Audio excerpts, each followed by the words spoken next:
नमस्कार मित्रों, स्वागत है आपका हमारे YouTube चैनल पर। आज मैं आपके सामने एक ऐसी ऐतिहासिक घटना का वर्णन करने जा रहा हूं जो न केवल वीरता का प्रतीक है बल्कि ऐतिहासिक सत्य और प्रचार के बीच के अंतर को भी उजागर करता है। यह घटना है वर्ष 1659 में महाराष्ट्र के प्रतापगढ़ दुर्ग में मराठा साम्राज्य के संस्थापक छत्रपति शिवाजी महाराज और बीजापुर के सेनापति अफजल खां के बीच हुई निर्णायक भेंट की। बात उस समय की है जब शिवाजी महाराज की बढ़ती शक्ति से आतंकित बीजापुर के शासक ने एक अनुभवी और क्रूर सेनापति अफजल खां को विशाल सेना के साथ भेजा। अफजल खां ने भरे दरबार में अभिमान पूर्वक घोषणा की थी कि वह एक दिन इस शिवाजी को नंगे पांव दरबार में पेश करेगा या उसके सिर काट कर लाएगा। उसने अपनी विशाल सेना के साथ प्रतापगढ़ दुर्ग में उसे घेर लिया, लेकिन शिवाजी महाराज केवल एक सैनिक ही नहीं अपितु एक राजनीतिज्ञ भी थे। उन्होंने समझ लिया कि एक सीधे युद्ध में इस विशाल सेना का सामना करना अत्यधिक रक्तपात का कारण बनेगा।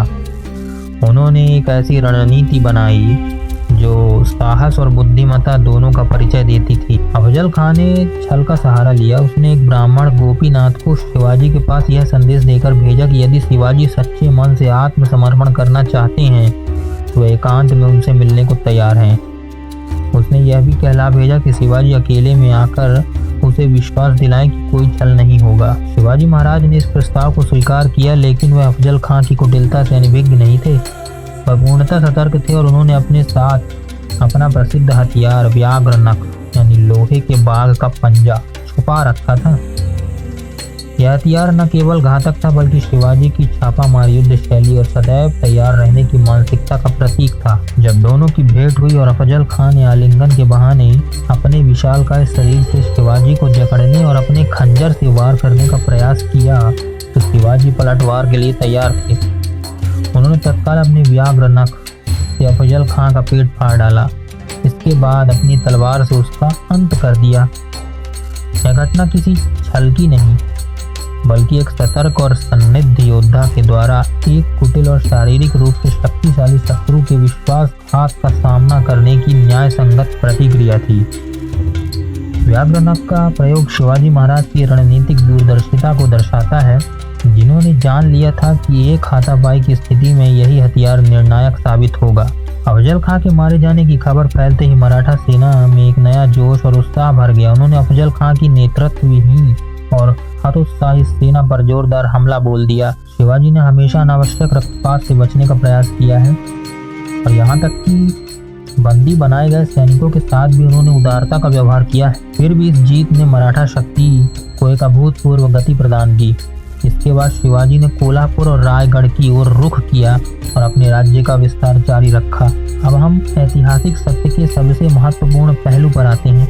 मित्रों, इतिहास विजेताओं द्वारा लिखा जाता है और अक्सर पराजित पक्ष का नैतिक पक्ष अनदेखा कर दिया जाता है।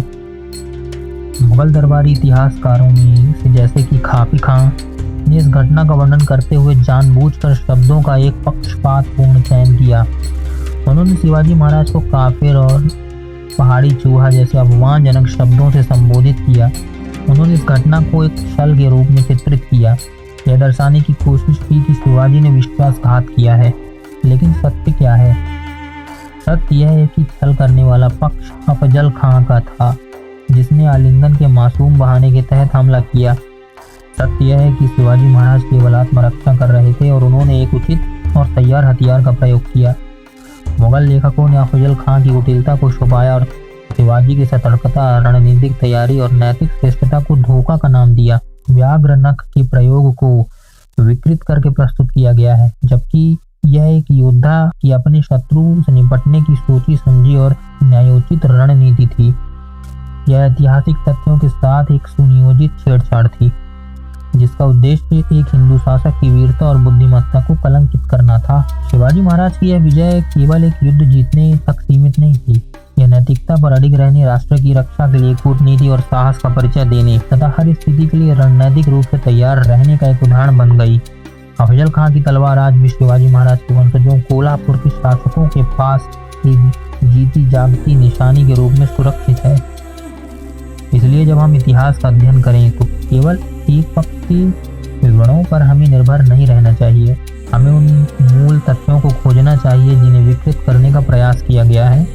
अफजल खां की घटना और व्याघ्र नख की इस निर्णायक भूमिका में हमें यह भी सीख मिलती है कि सच्चा शौर्य केवल शक्ति में नहीं बल्कि सत्य, न्याय, रणनीतिक बुद्धिमत्ता और पूर्ण तैयारी में निहित होता है।